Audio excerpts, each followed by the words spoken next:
So good afternoon, everybody. Welcome to this EIPM webinar about the role of procurement in post-COVID markets.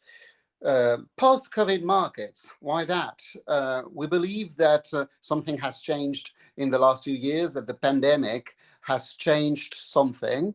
And of course, that impacts the role that buyers have, the contribution we have toward the company. So why this webinar? Just introducing it in a few seconds. What is the problem? Before the pandemic, it's been a decade that procurement has specialized on innovation and value creation. So we've pushed ourselves to look for innovative supplies, innovative solutions, create value, bring something to the company, which can be price and spend reduction, or which can be more than that, which can be about revenue generation. Procurement wants to contribute more directly to the company's growth, more directly to the business. So one of the problems of the issues that we have is that more direct contribution that we want to have with the company's revenues and with the company's positioning and brand. During the pandemic, though, the crisis has emphasized the criticality of supply, so the exact country. So we've been back at managing our fundamentals, which is deliveries, security of deliveries, and prices. The pandemic is now expected to end, and post-COVID markets are booming, with, of course, some consequences of these booming markets. So what will happen after the crisis? We believe that procurement needs to bring alternative technologies, bring new solutions, bring suppliers, introduce disruptive strategies, and contribute more directly to the growth, to the differentiation, to the new projects, to the new products, to the new positioning that our companies will have. So as a series of consequences, what should we look at to understand our role in post-COVID markets? First of all, we may understand the general frame we're in. So what about the market? The market cycles, or the type of cycles we're in. And of course, that has also to do with the crisis that we have, that we are undergoing. Second, all this will come to the fact that we need to contribute more directly to the business. So how can we phrase that contribution? And that contribution will probably focus more directly on revenues. Last, it's about the hows. How can we make it? First of all, we may have different strategies to adopt, ways of doing procurement, ways of managing suppliers, ways of relating with stakeholders. And that is probably the quest for a new leadership in procurement. And for this, we need to develop a few competencies, some more competencies. Right, so let's go now into the details. And let's start with the main frame, the context, which is the market that we're in, the markets that we are in. And there's an effect of cycle, and we are undergoing these years a strong cycle. So what is about the market dynamics? What is a market cycle? As you know, the growth is never linear. The growth is made of ups and downs. So the growth is a general trend, but this trend goes through ups and downs with booms and recessions and troughs. So we are probably on the verge of a boom and of a peak. We are on one of these ascending periods. But let's go more into the details of that. And for this, we will inspire from financial theories, and investment theories. What are these ups and downs made of? You have first an accumulation phase. What is an accumulation phase, macroeconomically speaking? It's a phase where frequently the context is a little bit depressed, the prices are flat, there's no inflation, there's a lot of restructuring of the markets, mergers, acquisitions, buyouts, etc., etc. And you have a few leaders, a few market leaders who invest in R&D and who invest in novel technologies, but only a few ones, only the visionary ones. If you look at that accumulation phase, it's probably what we were in just before the pandemic, all the end of the 2010s. Uh, we'll see that a little later, but of course, one of the main impacts of the accumulation phase is that money gets accumulated. So the necessary resources to be invested are getting accumulated by the main players. After the accumulation phase, you have a markup phase, or so-called run-up phase, it's the same, which is basically a phase of recovery, notably after a crisis. And here we have soaring prices, notably in raw material, notably in components, and you have a rising inflation. And there you have a lot of investments, but it's not the same people who invest, right? In the accumulation phase, which probably was before the pandemic and also prolongated by the pandemic, you have the visionary market leaders investing. In the run-up phase, you have all the market investing, but they are usually late investors. They are a late majority. After which, you have a distribution phase in which prices are locked in a kind of trading range, a high trading range. You usually have a high inflation, but you don't have growth anymore. So we call this stagflation, right? A mix of stagnation, economic stagnation, and price inflation. This is usually a seller's market where sellers dominate the markets. Investments are useless.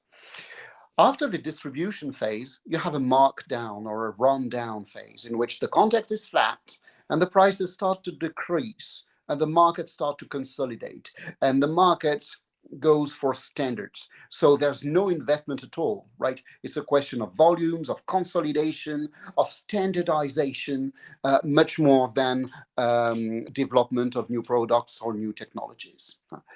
So you understand that this series of accumulation, run-up, distribution, run-down phases is just one detail of one of these ups and downs that you can see in the general growth curve. And we are probably, after an accumulation phase, prolongated and exaggerated, let's say, by the pandemic, in a new run-up phase. So is it a question of industries? Is it different from one industry to another? Probably yes. So first of all, let's speak about the accumulation phase, right? Where money gets accumulated by the lack of massive investments and by the consolidation. As you can see here, we don't have the figure for 2021. That was the savings accumulated in 2020. You can see that in the UK or in the US, it has more than doubled, right? Almost tripled in the UK. So this is about households. It's not about companies, but it gives an image of how much money can be accumulated and then, of course, to be invested in the run-up phase. Industry sectors have different dynamics, and attention is expected in materials, raw materials, in components, industrials, and of course also in energy. So you can see on the curve where we are now, right? There's probably a run-up situation leading to inflation and shortage. On the top of this, some industries are undergoing a phenomenon of stickiness. What is this? Some industries will adopt the new ways of doing which the COVID crisis has introduced. And we call these the sticky industries. They will not revert to the old normal. They will adopt the new normal. Other industries, on the contrary, will revert to the pre-COVID state because they want to come back to how we were doing business before. And these are the reverting industries. The pandemic-induced behaviors will be abandoned. and these industries will be back to the old normals. So sticky industries are industries which will keep the consequences of the crisis. And from one industry to another, it's very different. As you can see here, industries such as leisure, air travel will try to come back to the old normal. Industries like virtual healthcare, like e-grocery, or like home nesting, all these will try to keep what has happened or what has been changed during the COVID crisis and just make a new business. There's a new industry, a new paradigm. So these are the sticky industries. The sticky industries are the industries which will adopt the COVID crisis norms as a new normal and not revert to how we did business before. Stick industries have adopted a new normal. They differentiate new products, new services, new ways of delivering them. The novelty of what they offer assures growth for many, many years. And it seems that services are stickier than industries which sell products. So that services will probably be more impacted by the new normal. On the top of it, the new growth seems to be anchored on digitization. Significant percentage of CIO said software, cloud, other artificial intelligence, digital tools are a source of growth. And you can see here that the leaders who have adopted artificial intelligence are expected to grow more than the laggards, right? You have here in blue, the blue dots are the market leaders, the black dots is the average, and you can see that the blue dot is expected to grow much more than the black dots. Right. Are there other factors of change in the markets? Yes, there are. So COVID crisis happened in the context, and of course, it became a prominent phenomenon. But the context is still undergoing certain changes, notably sustainability. It seems that we're not going to escape from the pressure of becoming more and more sustainable, more and more environmental.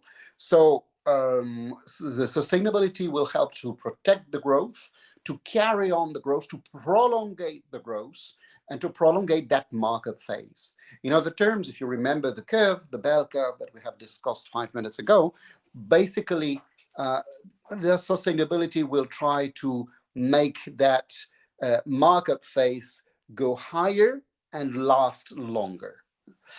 Notably, the supply and the prices of energy will lead the length of the market phase. Another phenomenon, which has nothing to do with post-COVID crisis, is a question of generations. As you know, boomers are getting retired, right?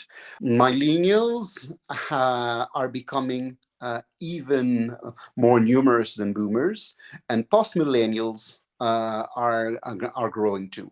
So there's a generation substituting another, and of course these new generations have different digital reflexes and different also ideas and conceptions about business, about the procurement contribution to business. So what are the future trends? If we, to make a long story short, we are now in a market phase that growing curve. Industry sectors have different dynamics. It's not the same in all industries. Growth will be boosted by the savings accumulated not only during the crisis, but even before the crisis. Some industries will definitely adopt new ways that COVID has started. These are called the sticky industries.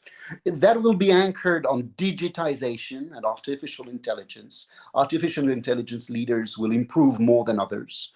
And growth will also be correlated to the investments in sustainability and will be led by millennials, which are taking over the power of the boomers, right? Taking over the power of the boomers with a different mentality and different reflexes as for the digitization. Implications then, supply might become more difficult in the next month and years. And you probably have started to see this as for raw material, as for, of course, microchips. Everybody has heard of that. Any kind of components, and probably energy too in the next future. Our focus and our spend in services and digital industries will probably increase and increase a lot. Our relations with suppliers will digitize, notably in terms of monitoring, of performance measurement, of steering committees, of flow of information between the vendor and the buyer. This will probably boom, but become more digitized. And we may have a key role in helping our own company digitize and adapt to the suppliers who will digitize. Or sometimes we may have a role in helping our suppliers themselves to digitize.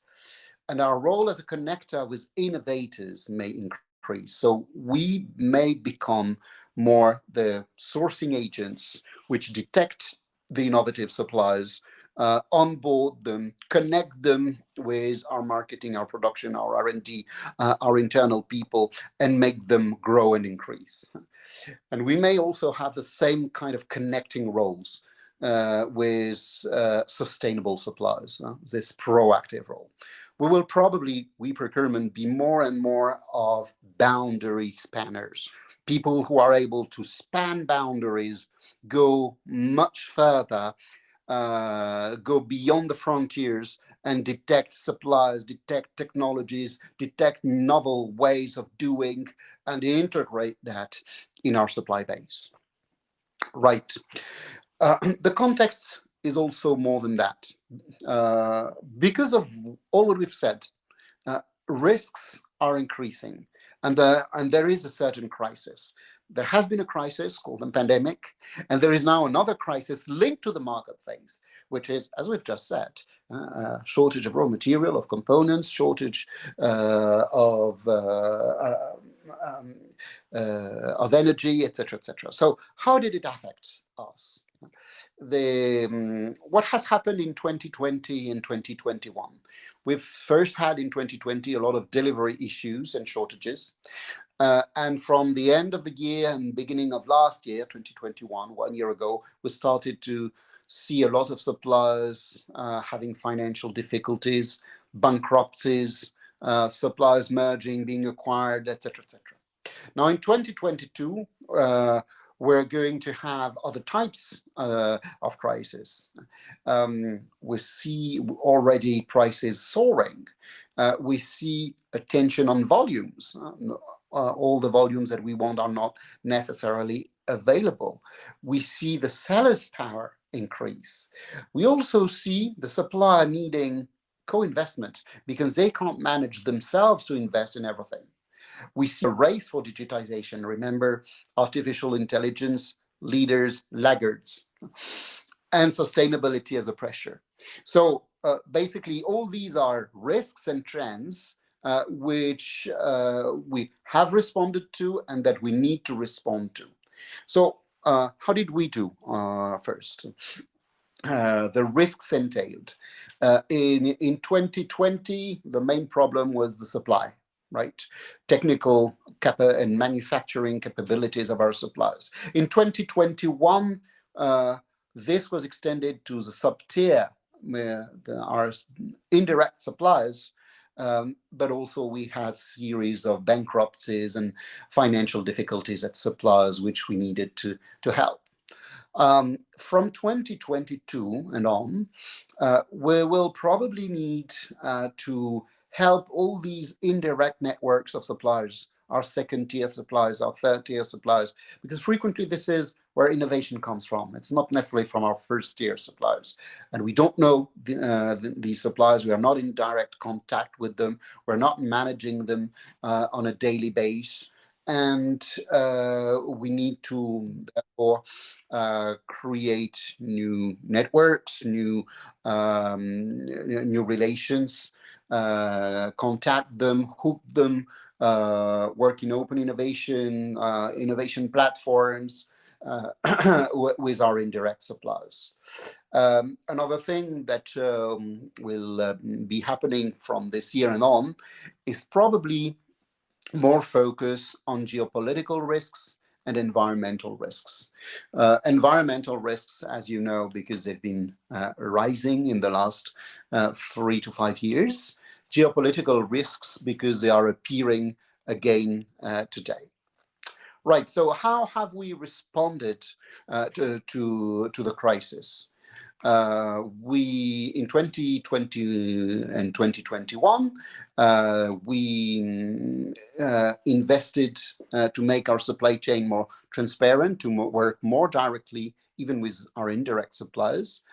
We co-invested, we sometimes capitalized certain suppliers, planned the volumes. We searched for local suppliers, we developed substitutes, we renegotiate, and we increased cooperations. What do we have to do now to respond to the future risks happening in 2022? Probably, and this is what you can see here in purple, right? That supply chain transparency, we need to go even further. We need to create ecosystems, stable ecosystems of companies working together. Us, our suppliers, the suppliers of our suppliers, their competitors, labs, R&D companies, universities sometimes, societal stakeholders sometimes, etc., etc. We also need to align strategically. We need to have the same intentions, the same development, the same plan than our suppliers. If we're heading toward a market and they're heading toward another technology, then the partnership will not work. We need to be strategically aligned. We need to be after the same cues, after the same grails. So we need to align our strategies, or we need the suppliers to align to our strategies. We probably need to invest some time to ensure the business continuity and have plans to cover the risks linked to natural disasters or geopolitical events. We probably need also to have a closer relation with suppliers. Right. So this was about the context. Now, what I would like to discuss with you is the contribution that we may have to the business. How can we contribute from 2022 and on to the future businesses, as we said, because of all what we said, because of co-investment, because of co-innovation, because of mutualization of risks with suppliers, vertical integration, etc., etc. So COVID crisis happened after a long evolution of the procurement function. This is something that we frequently discuss in our courses, how we were born and what we became, right? So we were born 7 years we procurement at the time that procurement was very transactional, focusing on prices and focusing on deliveries. This is how we were born in the 1950s, 1960s. And then we developed into first of all, a spend manager, managing volumes, savings, synergies, and even a TCO manager, total cost, understanding all the impact of our supplies on our own total costs. Then we developed into a specialist of relations, strategic relations with strategic suppliers. This is what we call the SRM. And then we developed in the late 2010s, so from 10 years ago, 5 years ago, as a contributor to the company innovation and the company positioning. Right, definitely after 2022, we'll need to anchor and re-anchor at the latest evolution stages. What will be expected from procurement will be to contribute to a good understanding, a good control, a good anticipation too of the company's TCOs, total costs, so that we contribute not only to the master, the control of the immediate spend, but to the future costs of the company. So it's still about costs, but it's not necessarily only about price, and it's more long term. And of course, we need to contribute more to innovation, to technologies, to customer-driven activity, to development of new products, to the innovations, the open innovation, the ecosystem, the integration of suppliers. So a lot of market relations which enable innovation. Right. So we have first to ask ourselves a few questions. And that would be a long story if we did this. That would be, this is some question that we ask ourselves during the EIPM courses, notably the category strategy one, notably the leadership one. What new should we start to do, right? What are the new activities that we should start? Second question, because of these new activities, what should change in the company organization? Should we still stay organized as we were before, or should we change something in the organization, in people's role within procurement, in procurement processes, in tendering processes? Should we tender automatically or not, etc., etc.? Re-engineer our organization. Another question is, do we have the right metrics? Are we measured according to the value we want to provide? Or are we heading for value, the value of innovation, of total cost, but we're still measured on price? If this happens, of course, it's a blocker. It's an evolution blocker. And last question is, because of all this transformation of procurement that we expect, that has started before 2022, of course, but will accelerate a lot after the COVID crisis, what should we learn and how should we transform? What new should we do, right? What do we need? What are the new competencies that we need to acquire? And how do we acquire them? By recruiting, by training people, by making people experience something, etc., etc. How can we transform procurement through learning? So these are really key questions. I can't enter into the details because then that would be our course. But these are really the key questions. And some supporting questions when you ask yourself is, how do others perceive us? Notably, our peers. Are we aligned within procurement? Do we all see the same? Or are there some people who believe we are in 6 and other people who believe we are in 2, right?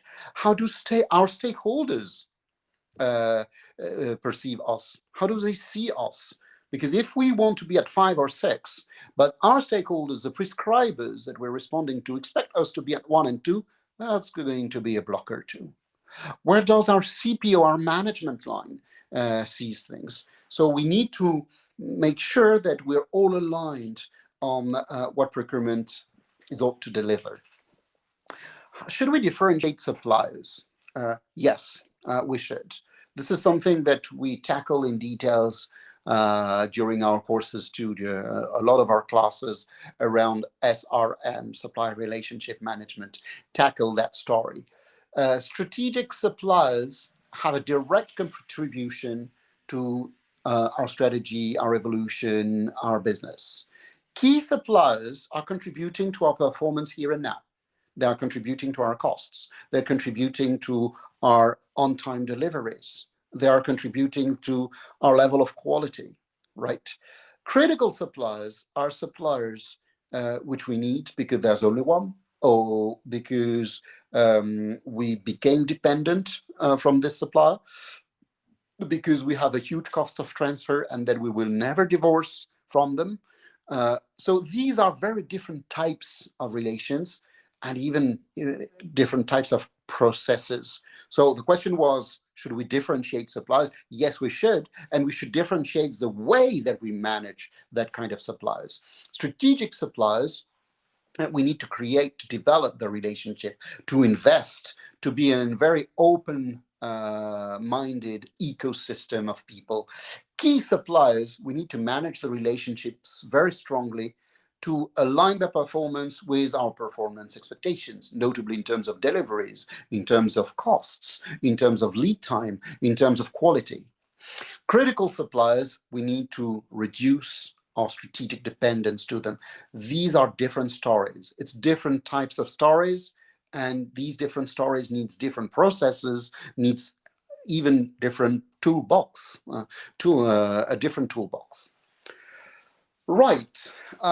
Let's speak now about our contribution to revenues.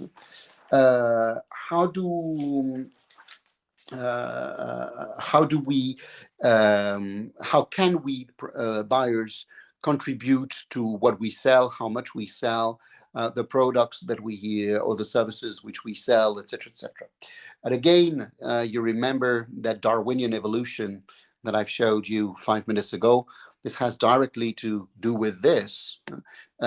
When we are a procurement function still at stage 1 or 2 or 1, 2, 3, the contribution to revenue is not a big question. It's something, you know, far away from us. It's a dream, or it's a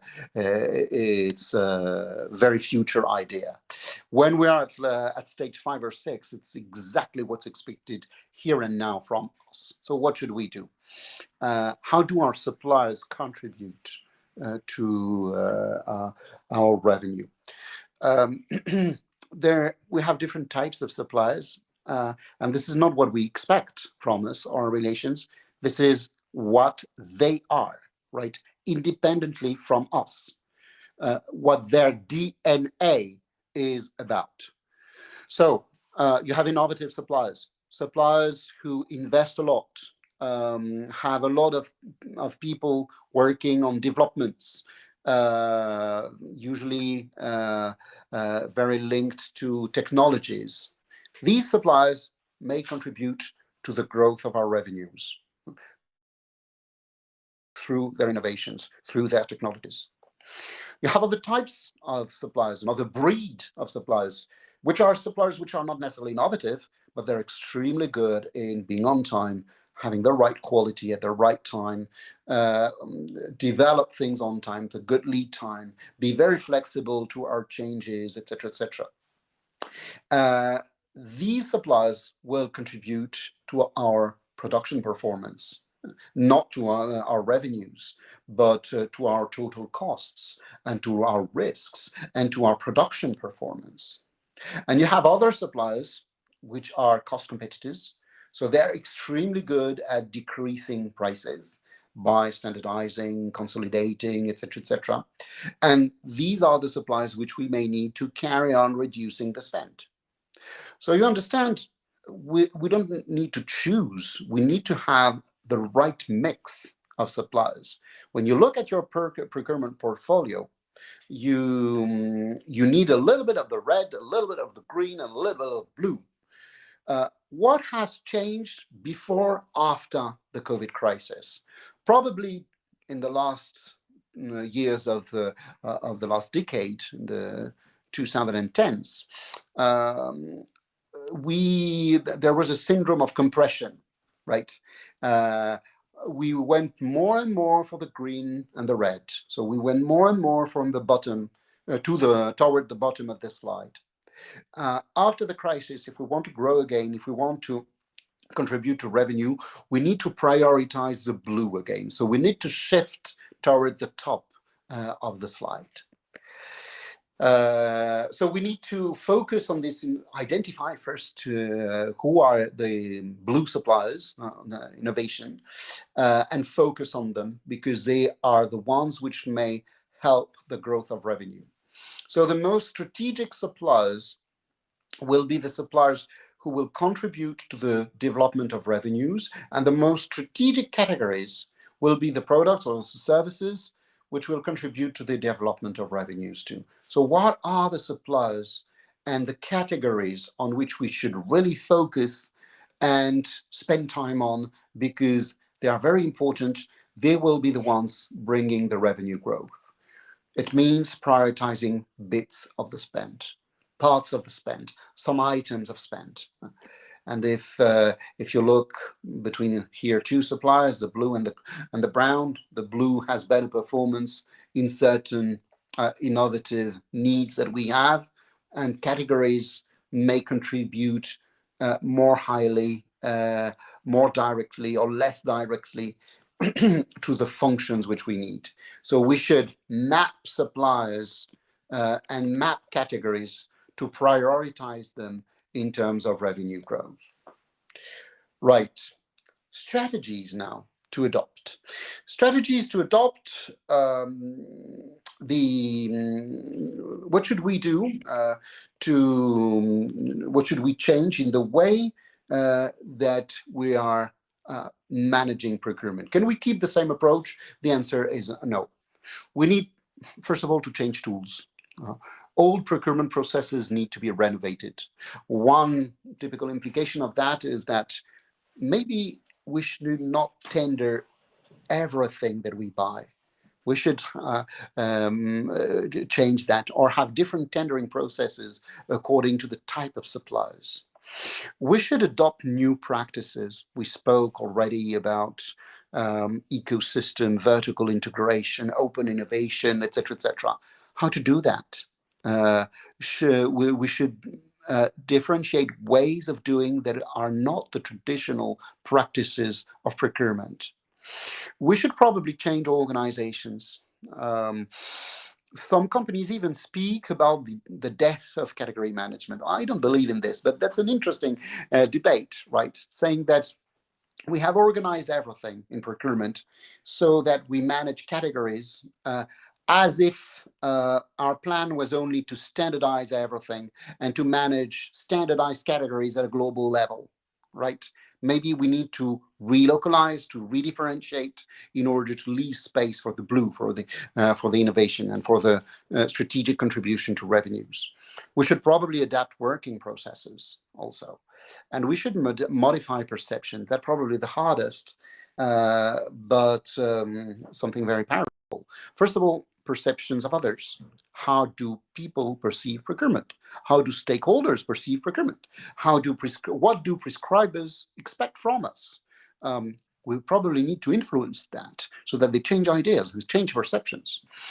We probably need also to change our own perceptions about suppliers, about competition, about small suppliers, big suppliers, etc., etc. So we need to change ways of seeing, either within procurement and outside procurement. So how to do this? Several strategies. One is frequently called the great leader strategy, trying to provide inspiration, to inspire the company, bringing vision, technological vision, market vision for the future, and to communicate this vision, to develop a kind of charisma. If procurement says so, it must be true. If procurement brings an innovation, it must be a very valid one, right?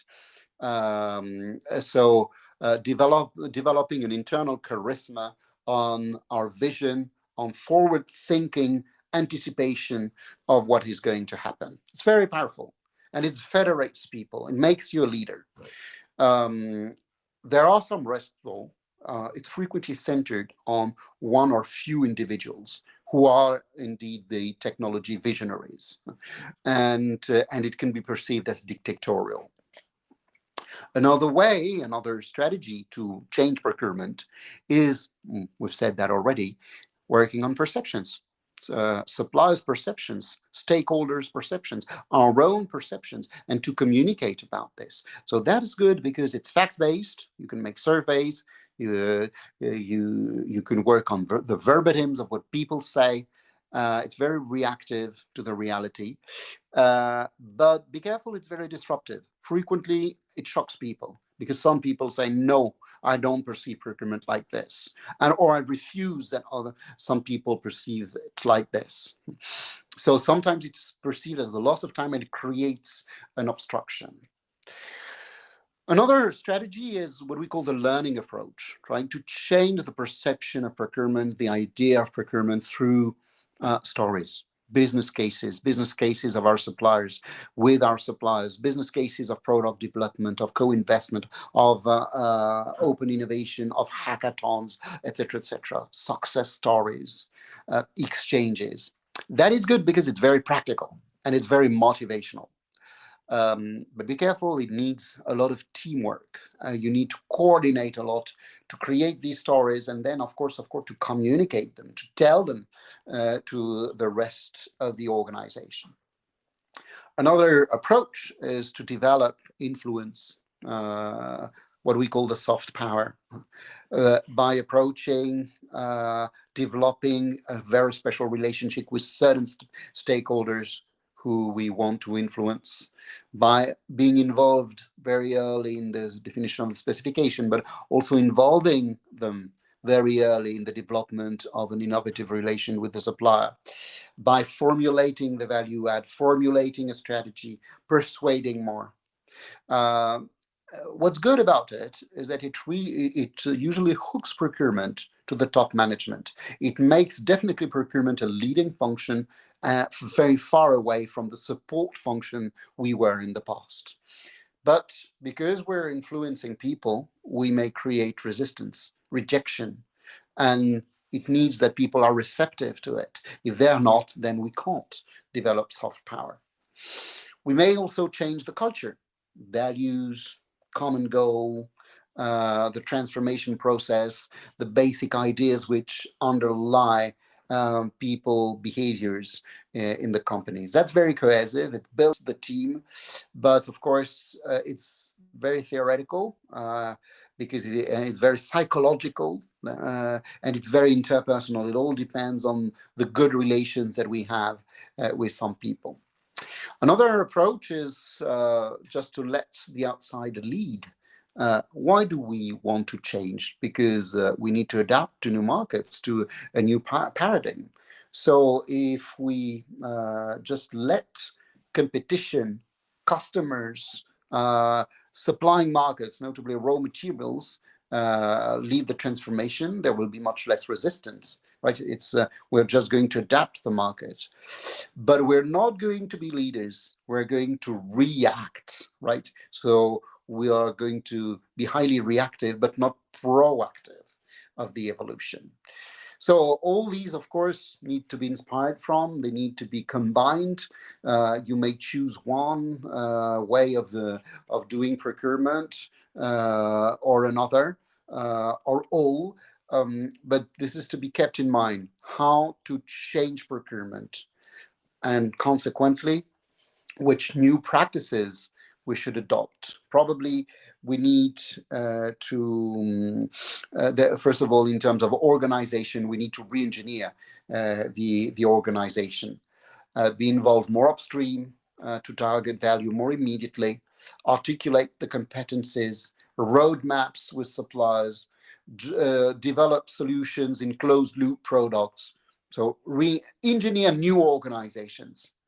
Another, notably through innovation ecosystems. Another practice, or other practices which we need to develop, is more focused on exploration.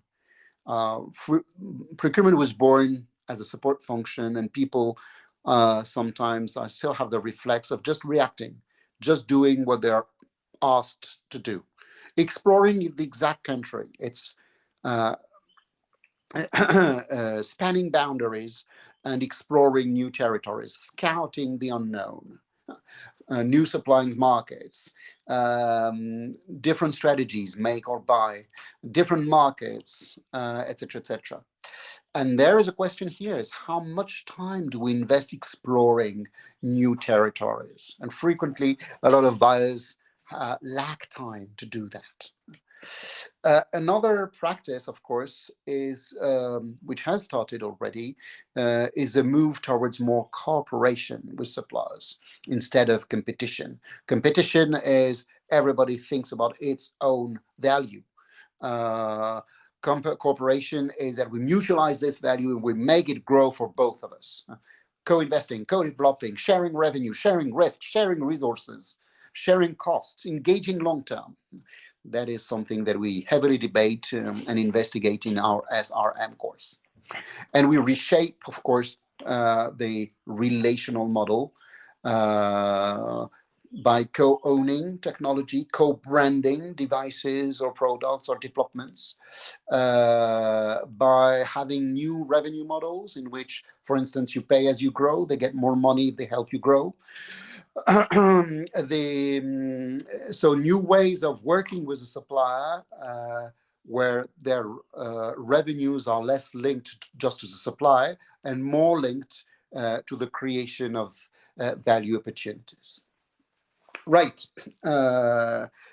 Leadership. Now, how can we personally, we buyers as individuals, make all of this, what we have discussed, happen in the 2020s? Well, for long, we have defined our quests, right? What are we after? What are we looking at? Cheap prices, operational efficiency, time to market, alternative sources, market diversification, novel technologies, innovative concepts. These are the grails that we are after for many years and even many decades. But what is the legacy behind? The grails is what you are running after here and now. But all of this is contributing to something, to a longer term. May contribute to growth, to revenue, to profit, to sustainability, or to the change of society, or to any other thing, right? So a tangible quest, what you're running after here and now, today, always links or relates to something greater, which is the evolution. To make a quick explanation of the difference between a quest and a legacy, Columbus, his quest was a new passage to the east, discovering a new way to reach India. His legacy was the New World. Mandela, his quest was political power in South Africa. His legacy at the very end is a different type of society, etc., etc. The quest is what you're running after short term, what you want to reach, what you want to do, what you want to conquer short term. The legacy is what all this contributes to long term. So we should ask ourselves the first question if we want to speak about the legacy. What is our North Pole? What is the North Pole of procurement? What is the legacy we want to leave behind us? Will we have contributed to spend management and spend reduction only, or are we contributing to more? Without any intended legacy, organization is just too formal, it's a burden. Relations with stakeholders are meaningless, and the stakeholders, they see it as meaningless. And management is just processes. If we have a North Pole, if we know that we want to develop that technology, or we want to contribute to the increasing of sustainability in this, etc., then of course, organization is more flexible, relations with stakeholders are dynamic, and management is more malleable and not locked in processes, in working processes. So we need to understand the why of the procurement function. What is the new things that we are bringing, and what we call the no thing. The no thing is what hasn't been discovered yet.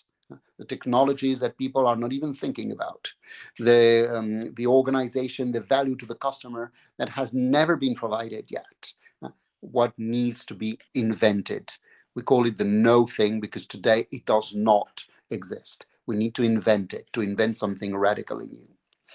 So we need to discover a new legacy for the future. A famous professor of management called Theo Feldman said, everybody has a brand. Even if you don't think you have one, you're just unaware of it, but you have a brand. You have a type of leadership. You just need to discover it. What about procurement? You can see here two variables, being focused on the present or being focused on the future. Being transactional, made of relations, etc., or reputational, image and reputation. Well, traditionally, the brand of procurement is to be focused on the present and on the transactions with suppliers and with stakeholders. So we're on the bottom left of this matrix. We probably need to move to the top and to the right. To the top by becoming more reputational, right? Less linked to the actual relationships that we have, and more to the value targeted, the business plans, the technology roadmaps, the products that we target, etc., etc. We need to have initiatives, endeavors which build an image of procurement. We also need to become more focused on the future and to take initiatives which think forward, which see what we will be doing, selling, providing in the next 5 years, in the next 10 years. So we probably need to build a new brand of the procurement function, more reputational and more anchored on the future, more forward thinking.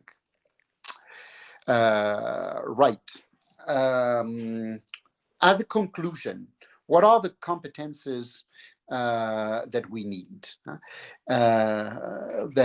to do also? Do we need new competences? Oh, yes, we do. First of all, the spirit of these new competences is, no, we're not speaking of ourselves, our own processes, our little procurement processes, our tender, our matrices, this and that, and try to apply this to the reality. An old way is to just start by what we do, what we know well, our processes, and try to make it a success. That's inside out.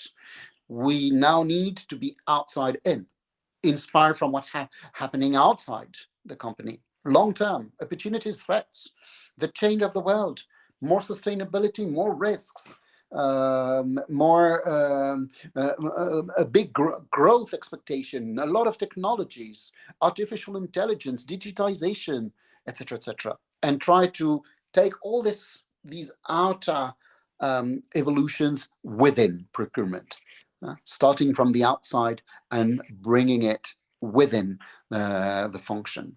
So we must change positions in the battlefield. We must look at revenues and must be more proactive.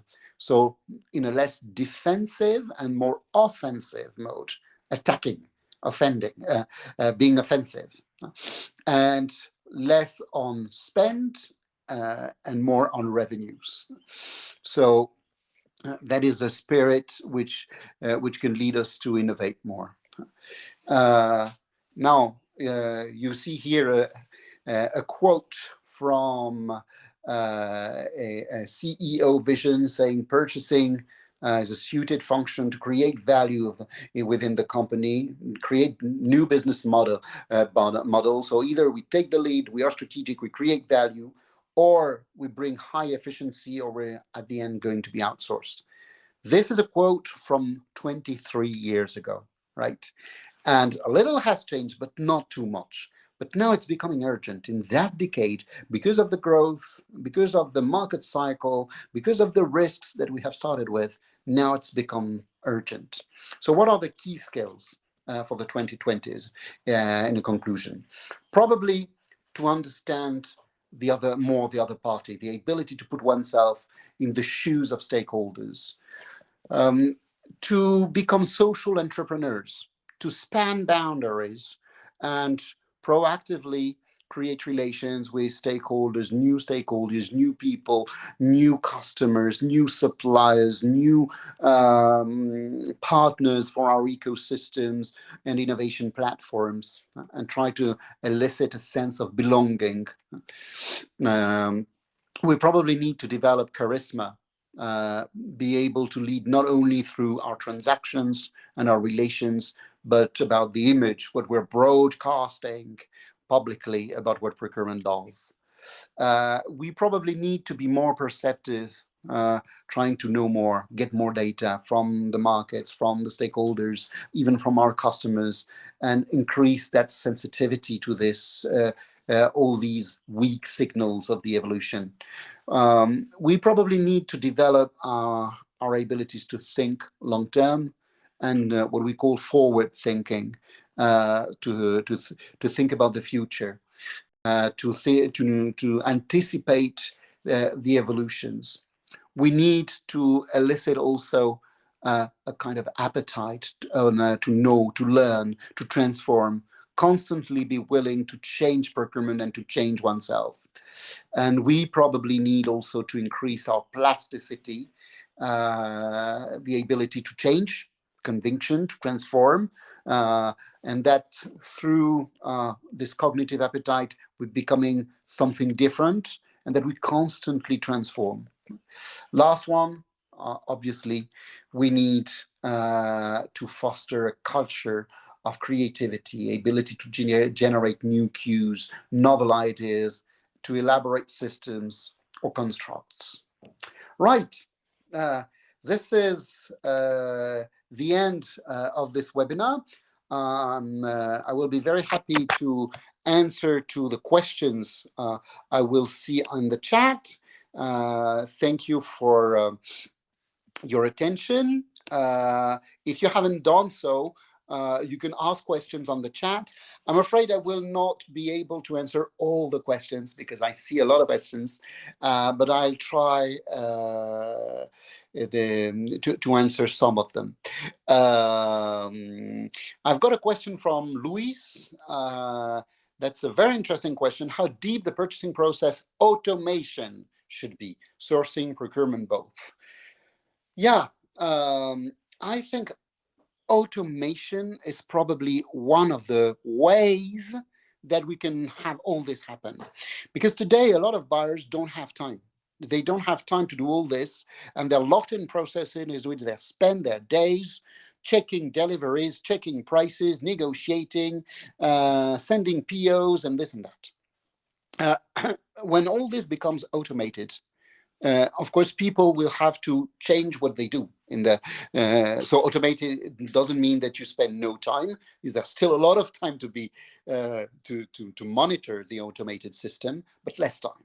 So the idea is really that the time that we'll save through automation will be reinvested in something. So your question was how deep the purchasing process should be.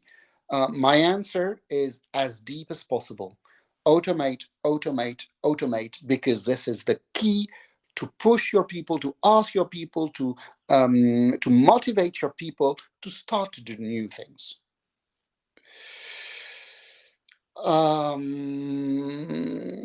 Right.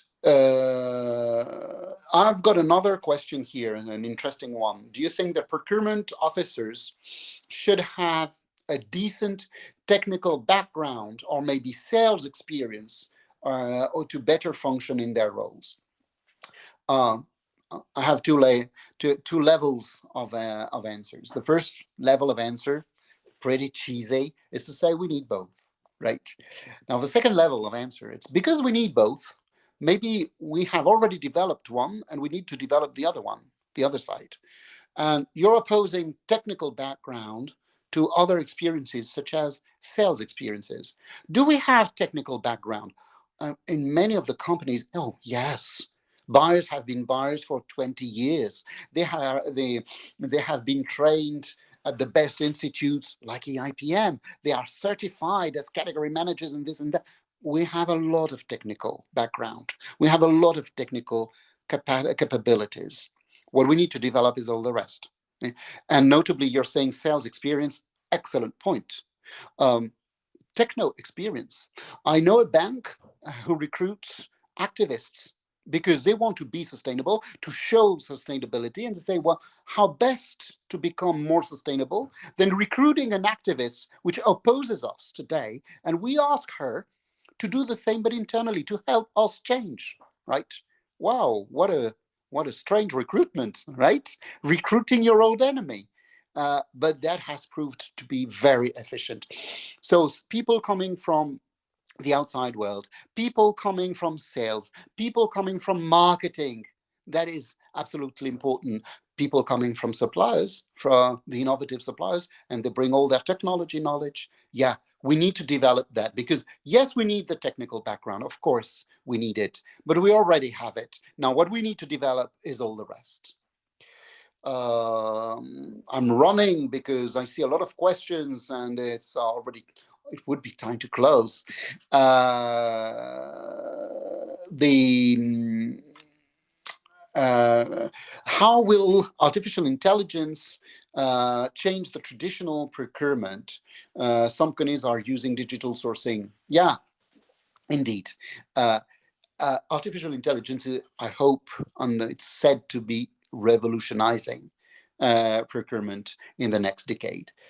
Artificial intelligence will probably be able or become able in time to detect suppliers which we don't know, to pre-qualify them, to set up a tendering process itself. And of course, there will be some human intervention, people checking that what the system proposes is okay, and just pushing the green button, and also administrating then the tender itself. So artificial intelligence will be able to do a lot of purchasing tasks. And of course, that will free up a lot of time for buyers, so that they relate more to stakeholders, to suppliers. They spend more time in relational processes, open innovation platforms, hackathons, ecosystems, etc., developing things with suppliers, because a lot of the clerical work, a lot of the old purchasing process will be administrated by artificial intelligence. Um, all right. I've got a question from Alberto Di Candia, whom I know very well, saying, will the next years be more of collaboration and less leverage? So Alberto is using the words of the Kraljic matrix, which some of you may know. Yeah, probably yes. But be careful also, we probably will have more critical suppliers than before, because of the risks, because also of the unicity of certain innovations. Will be more dependent, more bottlenecked to certain suppliers. Right, ladies and gentlemen, I think that it's already the time is already out. I would like to thank you very much for your attention and for your presence. All the themes that we have touched on today are themes that you can find also in our courses, notably the strategy one, leadership one, transformation of procurement, category management, innovation, SRM courses touch on these concepts. I would be very happy to know you for real in one of our classes. So thank you again for your participation, and have a good afternoon. Bye-bye.